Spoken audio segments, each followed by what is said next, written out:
Welcome to Politics Done Right. My name is Egberto Willies, your host. Thank you so kindly for being here with us this morning. Hey guys, it's Monday. Good morning, Houston. Good morning, Harris County. Good morning, Texas. Good morning, the United States of America. And of course, good morning to the rest of the world. We are going to have a great show. We're going to have a great day because you are going to make it a great day. In the studio with us today, the one and only geniuses in at KPFT. We have Howard Reynolds and El Senor Jacques Van Bever. How are my peeps doing this morning? Oh, I'm doing pretty good. A little overwhelmed right now, but I think we're going out. I think being overwhelmed Okay. every so I'm talking to two people. I'm talking to Howard and Egberto at the same time right now. Howard, I'll call you back. Okay. this is Hey, this is what I'm we here. call We're real just having a radio. little crazy. Hey, go ahead, Jack. Are you okay? Great. Anyway, Okay. folks, I'm here. I got the word. I want to hear the word. Okay. I read your piece this morning and it made me think of this. Let me hear it. As the corporate influence takes over the minds and hearts of the politicians and the people start to suffer as a government is run like a business, they're cutting out all the things below the bottom line, starting with the young and education, the poor and the old. The oligarchs and the plutocrats just don't need or care for the people anymore. The people only exist to feed on the people, to be fed on like vampires in the night. Well, I didn't do that one very good, but Well, actually, you brought up that thing again, that vampire thing that we've been speaking about over and over again, because I think we were saying things like we were using the wrong descriptions for quite a while. And I think we went from vultures to vampires, which I think was the right thing to do. Anyhow, that was great, my marvelous brother inside the control room. Folks, we are going to have a great program for you today. I have some videos that I want to show you as well. Maybe we'll get to them, maybe we won't, we'll see. But it's very important for us to get the show. There's also, based on the thing that Jack just said that he read, we had some issues that with the new budget. I heard a good politician said once, show me your budget and I will show you your values. Show me your budget and I'll show you your values. You show me what you're willing to spend your our hard-earned income on, and I'll explain to you exactly what you stand for. Anyhow, folks, the title of the show today is Sara Nelson on Union Power, Pete Buttigieg on the government shutdown, and horrifying GOP budget. We may get to some or all, we may not, because this show, remember, is your show. So if you call in and change the subject, that's what we do. 713-526-5738. Again, that number is 713-526-5738. Association of Flight Attendant President Sara Nelson came out swinging for the American worker. Pete Buttigieg blames GOP for any government shutdown, and the Republican budget is horrifying. Folks, please remember there are many ways to listen to us. First of all, if you're on the dial, that is at 90.1 FM, 90.1 FM. Alternatively, you can reach us by going to our website at kpft.org, kpft.org, and just click on the listen button and you can listen to us there. In order to shorten our fund drives, the next fund drive is coming up in October. It's You can start giving now, and if you start to give now, that can shorten how long we have to ask for. But just hitting the donate if you have the wherewithal to do that. You can download the TuneIn application from your Android or Apple Store, or rather your Play or Apple Store. And that way, listen to us on the TuneIn application by searching for KPFT. You can go to facebook.com/KPFT Houston and watch us live. Today, I'm again in my Trek Volkswagen t-shirt because I'm going to spin right after the show. You can also watch us live at politicsdoneright.tv, politicsdoneright.tv, and our podcast at politicsdoneright.com/podcast, where you can get all the snippets, clips, and everything else that we talk about on the show. Welcome aboard. Alistair Waters is in the house on the chat screen, ready to talk and give her great opinion as usual. And before we even start the show this morning, our mayor is in. Don't mean the mayor of Houston, but the mayor of Politics and Right, by the name of the one and only Johnny. So, Johnny, please feel free to enter the dragon. Don Johnny. Johnny, you're hot. Okay. Johnny, if you can't hear us right now, we'll take care of fixing that. And as soon as we get that fixed, we will go ahead and come back to you, my dear brother Johnny. Anyhow, let's go ahead and get started with our first video. That first video is about the Association of Flight Attendants, Sara Nelson. What I want to do first of all is to tell you a little bit about how I feel about this woman's uh, way of talking about unionization and what she brings to the unions. It is hard not to love listening to the way she talks about the employee, the American worker. Because for a long time, we have always had unions that are, yes, run by guys, and there's nothing wrong with unions being run by guys, etc. But somebody who can feel it, who you can sense as they're speaking, they're feeling the issue. And that is what I love with Sara Nelson. So when I saw the clip with her, and I've clipped her before, when I saw the clip with and uh, her and Ali Velshi, I said, I got to process that one because this is how I want every union president to speak.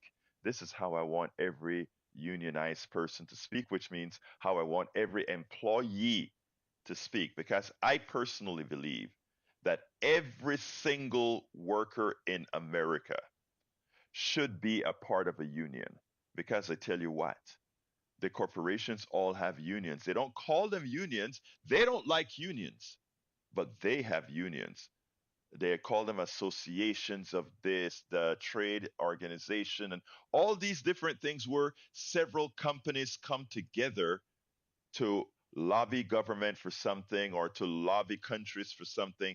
They have their unions where they work together because they understand that different companies working together is stronger than one company trying to get some result out of government or otherwise.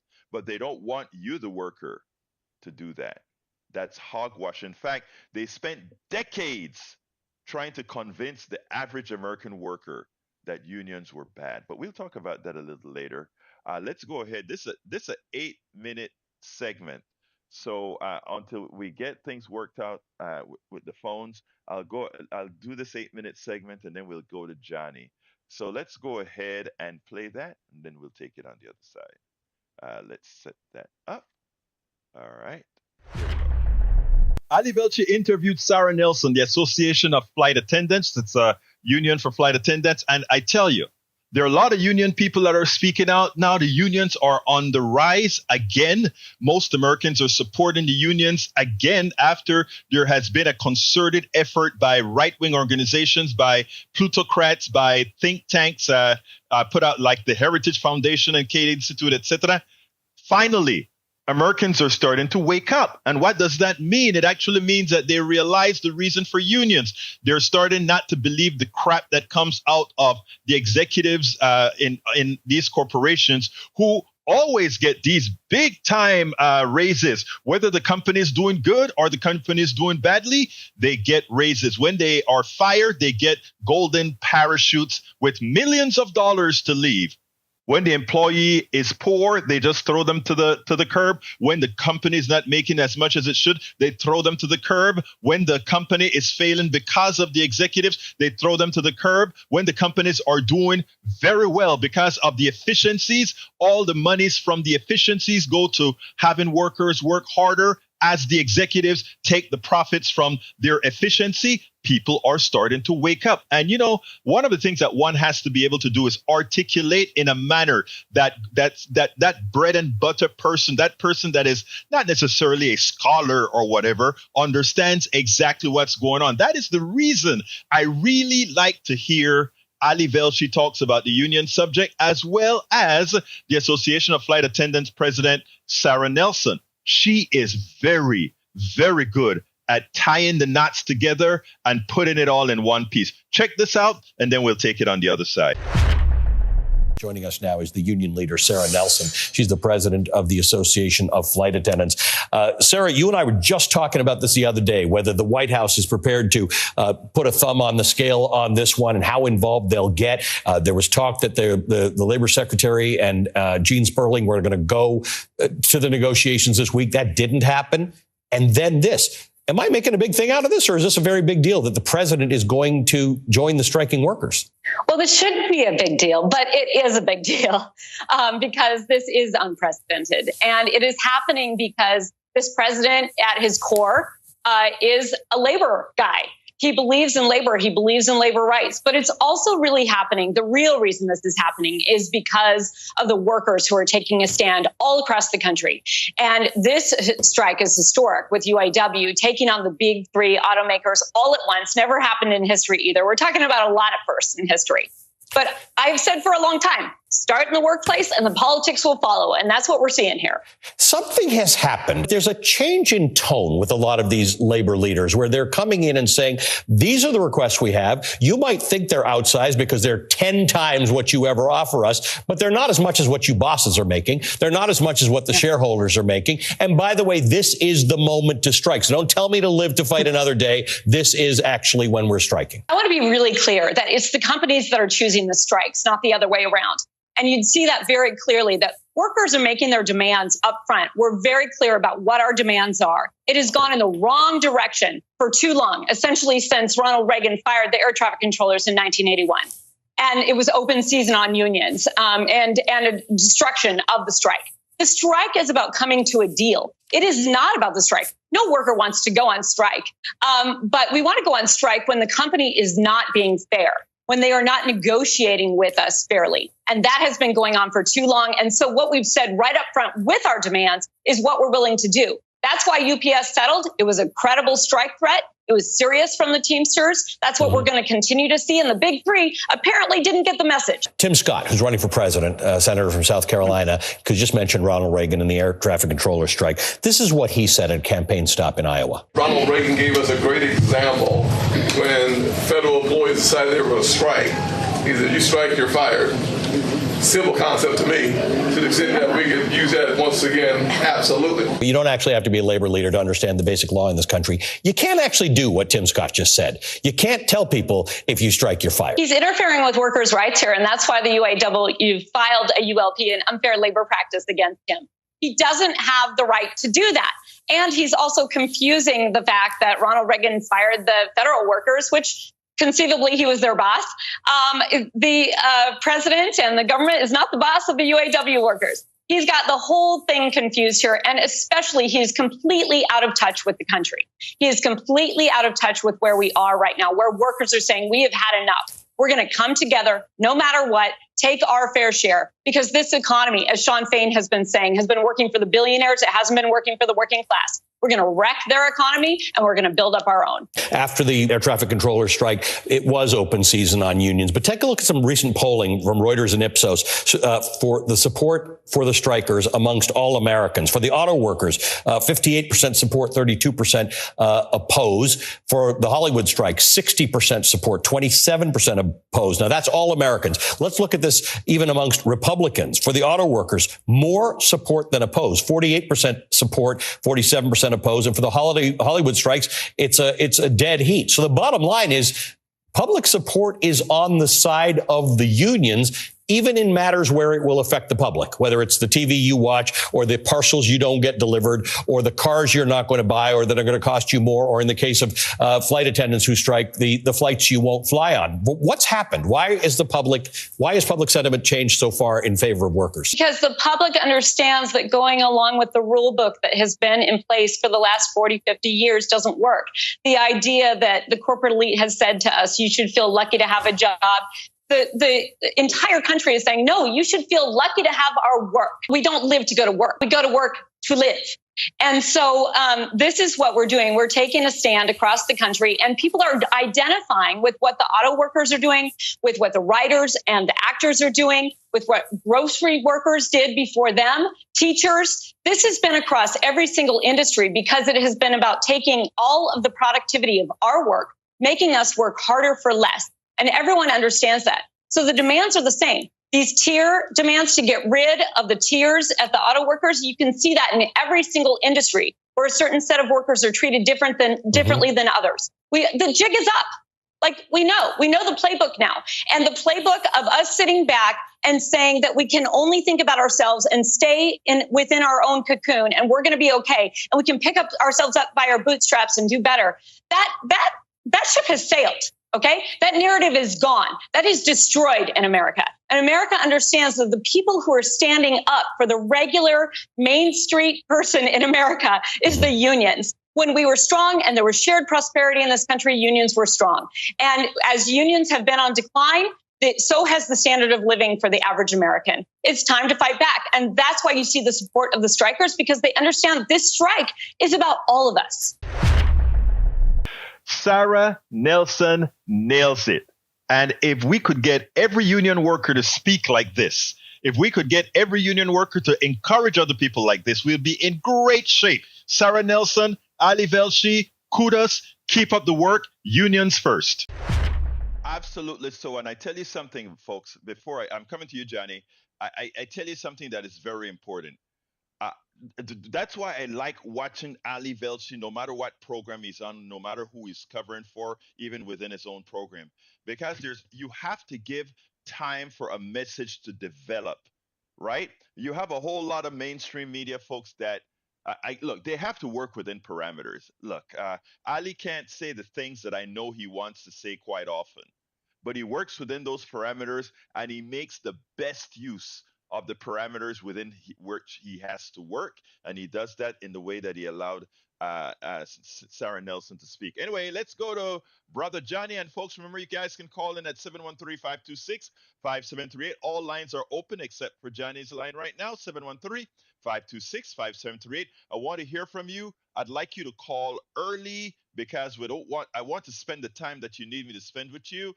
Alistair Waters says, I'm glad President Biden is standing shoulder to shoulder with the union workers now, as many felt he dropped the ball during the railroad workers to stop striking. We'll wise up as the people rise. Not everyone can afford boots. That is from Alistair. Come on in, Johnny. Talk to me. First of all, I could hear you earlier, and I heard Magic Jack also, no problem. Great. I would add what Sara Nelson said by saying that if Joe Biden really wants to show that he's serious about this, when he goes physically to stand by for reporters to see, with him standing literally with the striking automobile workers, that he should also mention how Ronald Reagan in 1981 not only took a opening salvo shot at unions, but he also destroyed the pension system. And he privatized it with 401ks and IRAs. He needs to mention that. If he does that, I will take a serious consideration of maybe voting. I know. For him. Go ahead. But that's not why I called. I'm called because this morning, as you know, I usually run NPR overnight. I fall asleep to NPR. And when I woke up, I heard this part of a conversation they were having where the local affiliate, KUHF, was advising their listeners that come the spring, they should resod their yard if their yard runners are brown instead of green. And I'm thinking, what kind of advice is that? We've got climatic disruptions all over the place. All of a sudden, come the spring of next year, that's going to stop? There's no political will to do what we need to do. And they're talking about people wasting their time and money resodding their yard. How about you advise they mentioned homeowners. Why don't you remind the homeowners that their foundations can crack and that they will have major expense if they don't buy a $5 length of a soaker hose and run some trickle water around your foundation. Never mind your grass. You're going to lose your house. And how about investing in a misting system for your roof if you can't afford to coat it white or put solar panels on? How about these cost-saving measures instead of telling people to waste their time resodding their yard? Or if they're going to do that, at least put up trellises where you provide artificial shade. And by the way, how do you know you have enough water? How do you know you're going to have enough water to water your grass? Johnny, let me tell you, I can tell you from experience with regards to the sodding and watering the watering the slab, because a lot of folks here in this area, because of the clay soil we have here in Kingwood, our foundations in fact have started to crack. I can tell you that from experience. The foundations have started to crack. So I know exactly what you're talking about, brother. You know what else is cracking? This is serious. The road outside in our neighborhood. We have a 1 mile, 1.1 mile circular in our neighborhood. The road has cracked on both our road and the road that runs parallel to our road.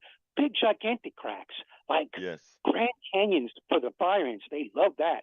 So when I spray my insecticide, now I have to waste more insecticide to get to them because that's where they go and hide. And unfortunately, that is even bad for the environment. So sadly, what can I say? But anyway, Johnny, as usual, the mayor of Politics Done Right, thank you for calling in, my brother. Let's go ahead and go to Brother Harry. And I want to tell other folks to give us a call, 713-526-5738. I have a lot of subjects to cover, but you come first, 713-526-5738. 713-526-5738. Me pueden llamar si necesitan hablar en español también lo podemos hacer. 713-526-5738. All right, Harry, come on in, my brother. Good morning, Iberto. Buenos dias, Senor Iberto. Buenos dias, Senor. Johnny nailed it as usual with his comments with unions and his informative, enlightening comments with housing as usual. I'm glad you're talking about this, as I was talking about this with my brother with unions. I enjoyed that video with Sara Nelson and Ali Velci. Those United Auto Workers have to keep fighting. It looks like Ford is making some progress with them, so they got to do that with Stellantis and General Motors, so that these workers can get their fair share, as Sara Nelson pointed out. It was 2 Sabbaths ago when I was at my church in Fondren. After our worship service was over, we were having lunch. There were these 2 young black girls and this black woman, and we were talking about. They were talking about the medical field. One of them wants to go and be an RN. The other is talking about going into pharmacy.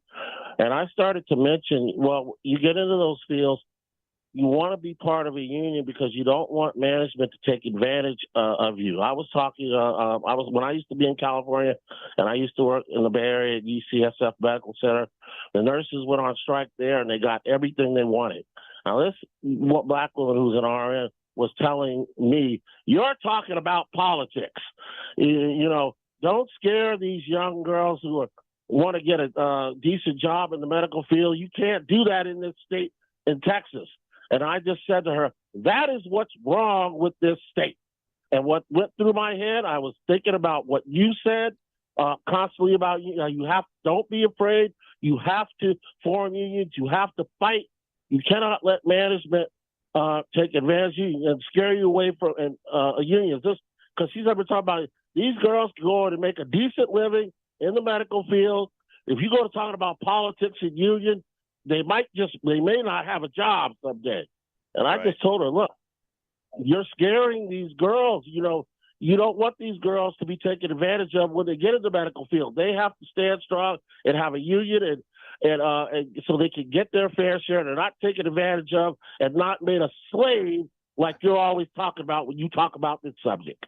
Harry, let me say something. This is so important that I want to tell you. First of all, you did the right thing by saying, don't be scared of management or whatever, because that is what the system does to you.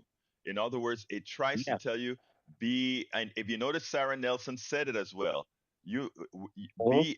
be honored, be thankful that that we decided to bring you on board. Be thankful. I'm Yeah. sorry, both people have station, both people have agency, both sides have their stakeholders in this entire thing. The worker cannot do what Right. without the employer cannot exist without the worker. Otherwise you're just a Right. sole proprietor. So and if you can't, if you can't do right by your employee, you don't have a business, you have a hobby. Right. So that is That's very right. good. And let me tell you, Harry, and that is what I want people to do, irrespective of where they are. I want them engaging others. I want them building other people up. And what you did there, and it happens to whomever you talk to, people, brothers and sisters that are listening here. I love that after the woman says, if she gets political or whatever, she may have no job. That is a fear that many want to put into people. Both of them, By yeah. Harry, He was scared of both of those two girls. right, Harry, by you going out there and saying, "Ma'am, no, this is what we need to do." That is very good. Anyway, Harry, I got to go to Adrian. So thank you so kindly for calling. All You right, have we'll a talk great. some more later. You All have a right, blessed, brother. Thank you, good day. brother. Adrian, come on in, my dear brother. Come on in, Adrian. How you doing? Hey, how are you? I'm traveling from Dallas to Houston. I've got a couple business things that I got to handle today until Wednesday, and Uh I huh. actually came across your radio and wanted to tell you it's really awesome to hear you guys talk about positive things like you guys do. That's amazing. So good work. But the second thing is, I have a foundation repair company, and Hmm. for your listeners, y'all get if you want, right? Y'all get a free Texas licensed engineer report. Hey, If we get a deal with any of your listeners. let me tell you something, brother. I can't. This is a public radio station. Can't do that. But I'm glad to hear that there I got are you. good licensed guys out there. You can always, Yes. uh, you know, call me offline. Call anybody offline. We just can't do this in here because of federal regulations, all that good stuff. So, Yeah, you got it. I had no you know, idea. I had no idea. oh, no problem, no problem. Look, but thank you very much for calling in and listening to the show, and I want to thank you for the kudos. Now that you're driving in on the highway, remember to tell people there's this little radio station in Houston, Texas that you found and you love. Thank you, my brother. You got it. Yes, You sir. Bye have a bye. you have a great day, sir. All right, let's go ahead and come in with Gonzalo. ¿Cómo estás, mi hermano cubano? Good morning, Experto. Good morning, Good morning, sir. Houston. How are you doing, sir? Yeah, about union. I was part of a union when I was in HIC.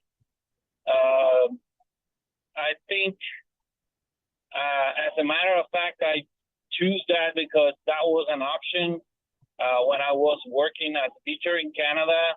Mm-hmm. And I'm not going to talk about Canada, but it worked. When I had an issue, they stepped in and they represent me. Mm-hmm. Here, I didn't have an issue. I mean, I haven't had an issue so far. But if I have one, I don't think they can do much because the first right a union should have is the right to strike. And as far as I know, here in Texas, teachers do not have the right to strike. So what's the point of paying a union that says that represents you, and they don't even have the right to summon people to strike? Okay, I think I don't know I'll be honest with you. I don't know the law on teachers, but I'll take your word that that teachers can't strike in Texas. I don't, so I'm just listening to you as a former teacher. Now, here's the deal, though. Striking is not the only option that there is for representation. In other words, representation, I mean, the fact that, let's say there's a law that forbids you from striking, right? There are other methods unions can come in as a collective, meaning still representing the people that have value. So I get what you're saying. Strikes are not the only options that unions have to work for you. There are many other areas, both legal and otherwise, that unions provide value. I mean, it's just like, let's give an example. The PATCO, which was under the Reagan administration, under that you could not strike. Well, PATCO went ahead and struck anyway, and Reagan fired them. Yes, that's what occurred. But again, they still stood together for something. So I am what I would tell you on this regards is we should have unions, even here in Texas, for teachers, and they should also be fighting with the power that they have to elect people who would overturn the laws that say they can't strike. So what I'm saying is, even having a teachers union in Texas, if the union does what it's supposed to do, right now they should be fighting. Like I just said, I learned something from you, Gonzalo. Teachers can't strike. Okay, good. With over 200,000 teachers, or however many hundred thousands of teachers we have in Texas, that conglomerate of teachers can come together to elect politicians that would do away with the teacher can't strike law. Anyway, what else would you like to add, Gonzalo, before I go to Art? No, I just want to say that I know that in the northern states they do, and actually you hear about the strikes often.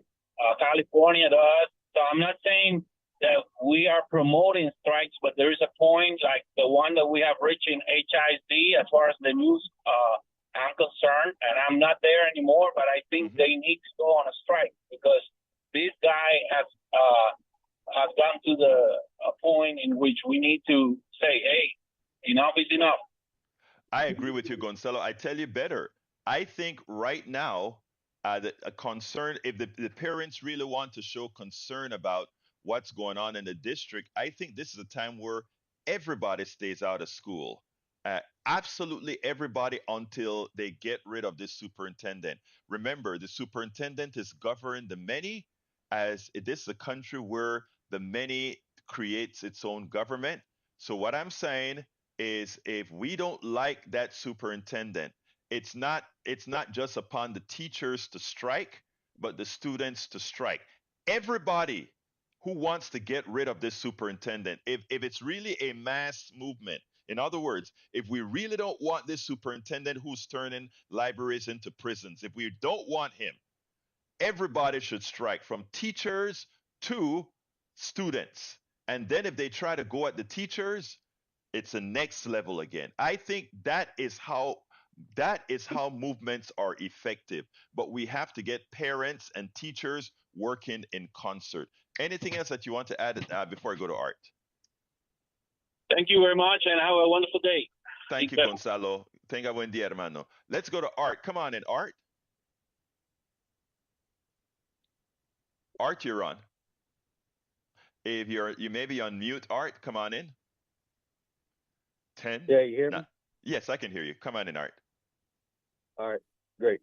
There is a Houston Federation of Teachers. There is a union for teachers.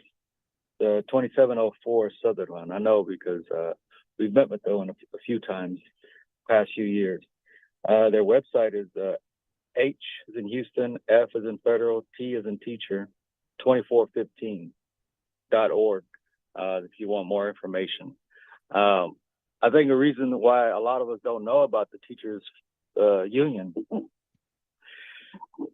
is me, and I've expressed this to some of them, some of the members, even some leadership, that they don't seem too strong when it comes down to when they have to pay for their own school supplies for other students. All the out-of-pocket expenses, they're not reimbursed. The low wage, the extra hours, the extra social services they have to provide as a teacher, even though they're not trained for it. And I don't mean that in any disrespectful way, but the teacher union is big. This one includes Houston and Spring Branch ISD. It's huge. It's very big. Is it a part of AFT, the American Federation of Teachers? You got me on that. I don't know. Okay. I'm not that involved. I mean, That's fine. but the information's there, for anybody to Right. research. Yeah, and teachers, yeah, they definitely, have to, be a lot stronger than what we think. What we see, we don't during the past, with what was going on in Katy last month or different issues, wherever they stand on it, you didn't hear about the union having a say. And like, why is that? Where's the strength? If a union is as strong as it should be, you only as strong as you make yourself present in the classroom or in the picket line, whatever the case. Right. But that was it. I mean, I just wanted to put that out there.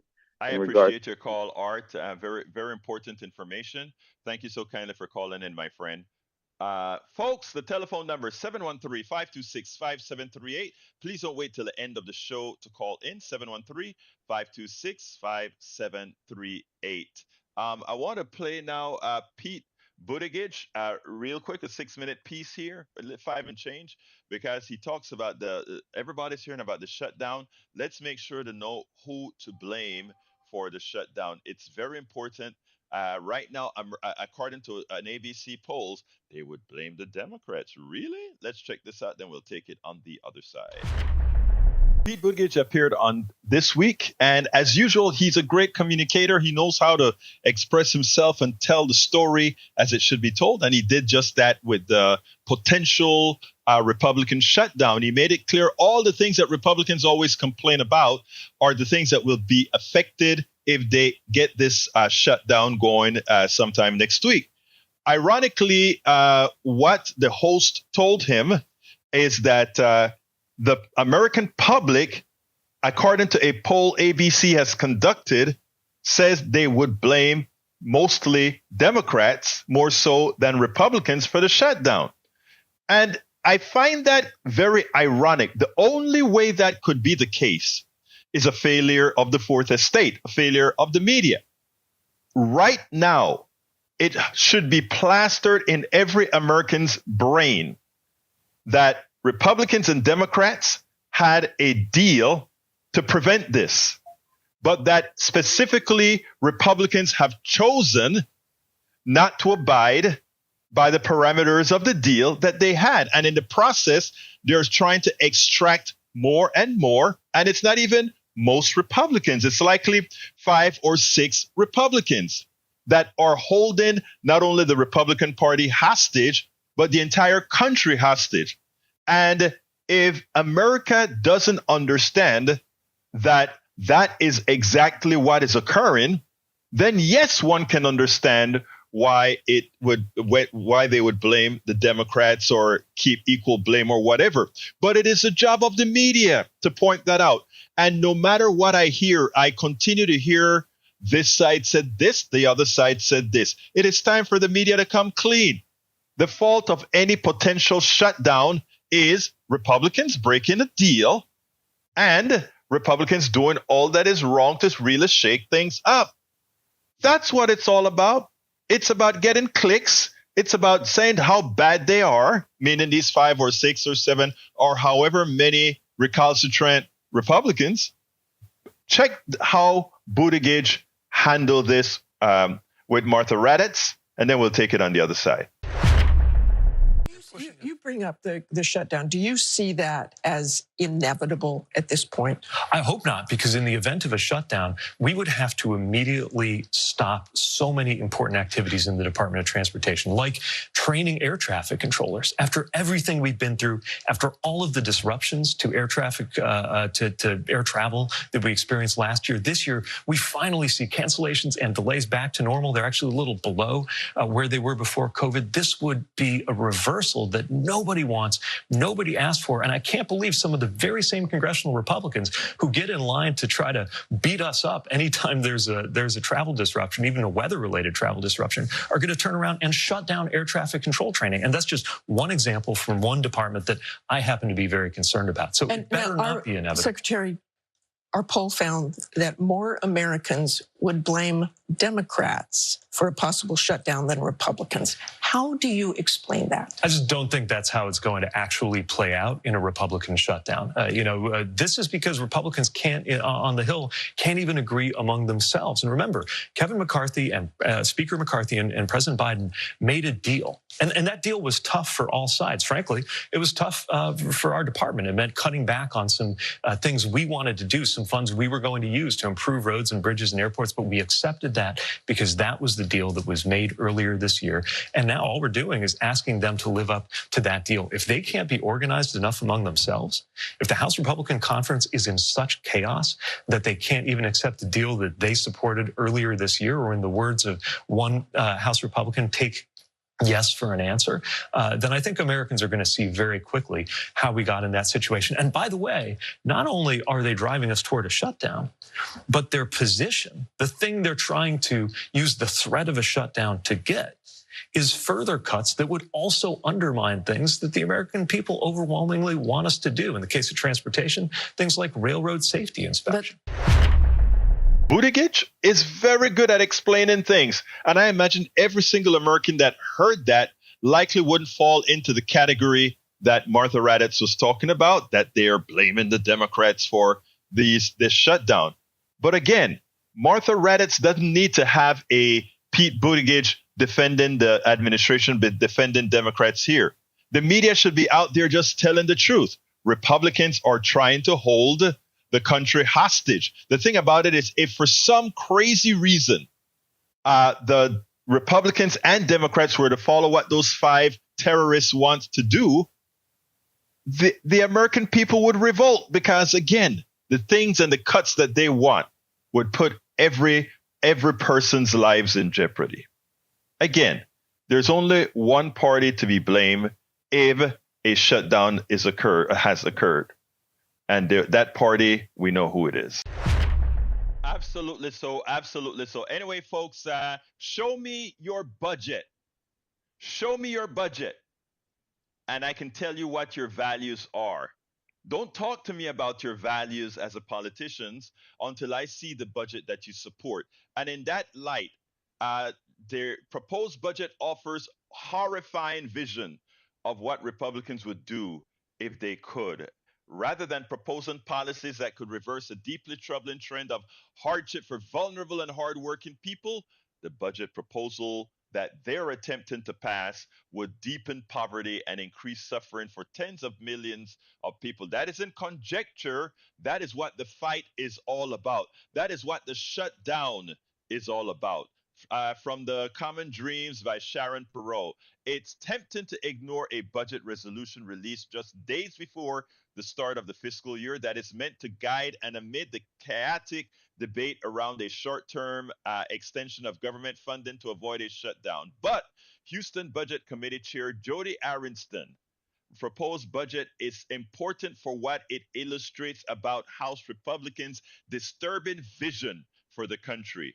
Healthcare stripped away from millions of people, higher poverty and hunger, capitulation to climate change, more tax cheating by high-income people, and large-scale disinvestment from the building blocks of opportunity and economic growth, from medical research to education to childcare. It would narrow opportunity, worsen racial inequalities, and make it harder for people to afford the basics. It reflects the wrong priorities for the country and should be roundly rejected. Chair Arrington made clear in his remarks the intent to extend the expiring tax cuts from 2017 tax law, which included large tax cuts for the wealthy.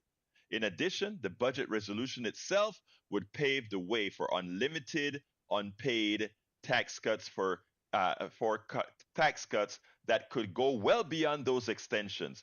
The extensions alone would give annual tax breaks averaging, here's this, $41,000 to tax filers in the top 1% and cost more than $350 billion a year, a Congressional Budget Office estimates. The budget reflects none of these costs and fails to explain how or whether they will offset. And you know how they claim to pay for it, right? Of course, they claim By cutting taxes, more money is going to come into the coffers, the state coffers, something that has failed over and over again because it makes no mathematical sense. I'll go into that a little bit after. 713-526-5738. Again, that number is 713-526-5738. Please, please do not wait until the end of the show to call in, where I have to then rush you off. 713-526-5738. I await your calls right now. 713-526-5738. Before I continue with the budget that the draconian budget that is the cause of the fight right now in Congress, I want to announce something here for the Houston Peace and Justice Center. Every year we have the Houston Peace and Justice Center annual Peacemaker Awards ceremony, and this year it's going to be on Sunday afternoon at November 12th. The Texas, and who are we honoring? This year, HPJC is recognizing the wonderful work of several recipients. Our annual National Peacemaker Award is going to The Observer. I'm sure you guys can recall when I interviewed both the editor of The Observer and otherwise, when they had to fight their board who attempted to shut them down. One of the only Texas publications that you get the unadulterated truth from. They go places where others won't go, and they are not scared to confront the politicians of the state. They are the Texas Observer. The Texas Observer is a progressive nonprofit news outlet and print magazine covering the Lone Star State. The Observer strives to make Texas a more equitable place through investigative reporting, narrative storytelling, and political and cultural coverage and commentary. They dig beyond the headlines and contextualize news events. Their essays, reviews, and criticisms seek to create a new cultural canon and challenge existing mythologies. Look, folks, we are honoring them at the Houston Peace and Justice Center on November 12th, and you can go ahead and get tickets and do whatever you need to do to make sure and be there on November 12th. Go to hpjc.org, hpjc.org.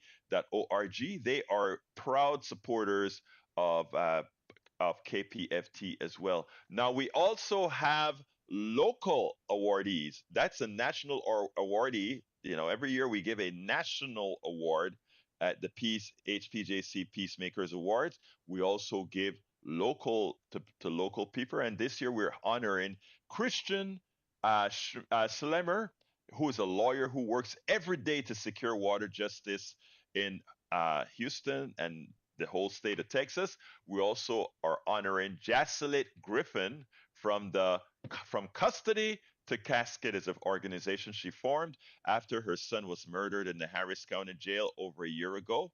And we are honoring Lorena Perez McGill, who is an immigration attorney and has taught at American University, Washington College of Law, the University of Houston Law Center, and the Georgetown University Law Centers, and she's a founder of the Perez McGill Law Firm. So as you can see, folks, the Houston Peace and Justice Center, as we have activists in the community, good reporting in the community, we want to make sure and honor these folks. And every year we pick out a national award and also several local awards for people who have done quite a bit in the state of Texas. So please go to hpjc.org, hpjc.org, and check the organization out.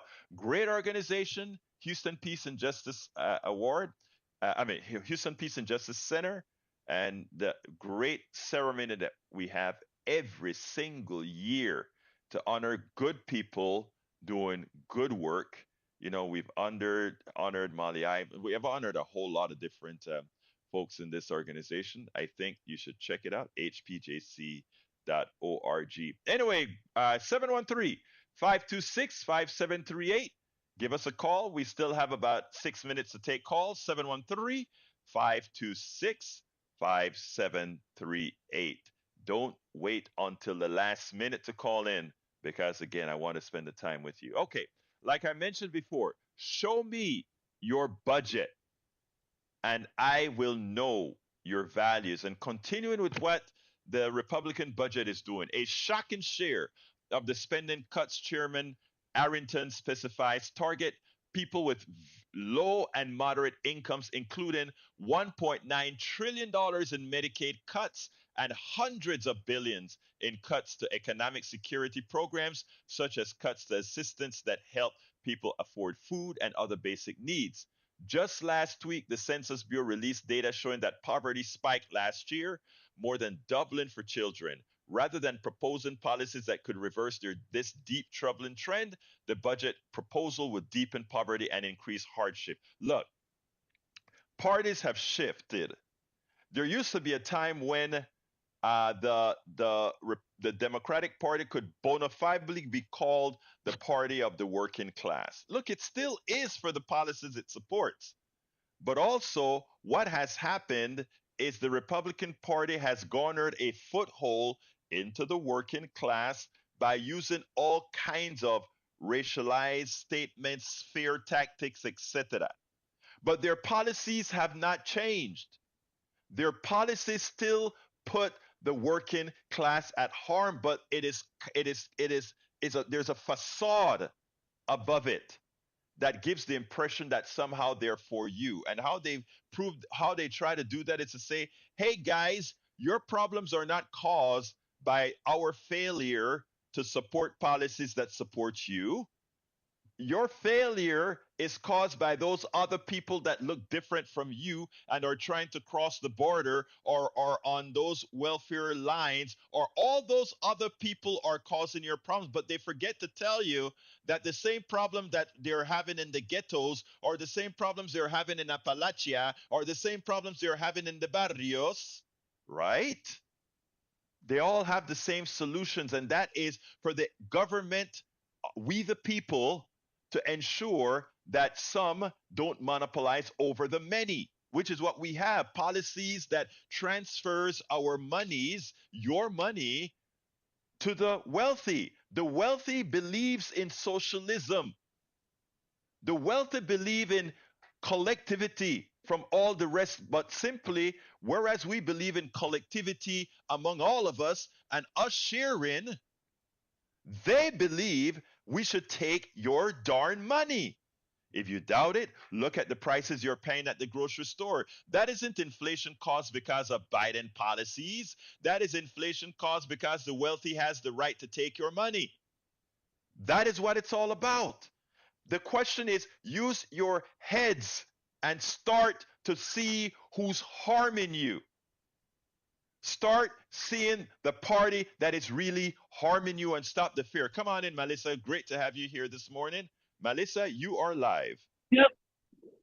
Good morning, good morning, good morning, Houston. Morning Monday.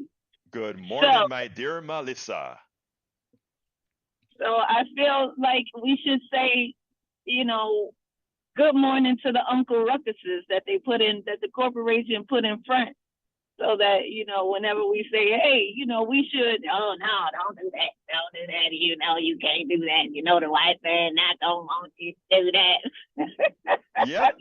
So say bye to all the Uncle Ruckuses, time off for all of that, Bye.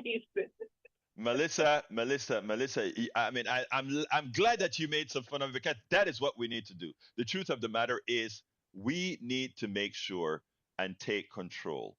We need to take control. It is about us. And no, Eric Hayes, if you think that inflation is high because of Bidenomics, number one, you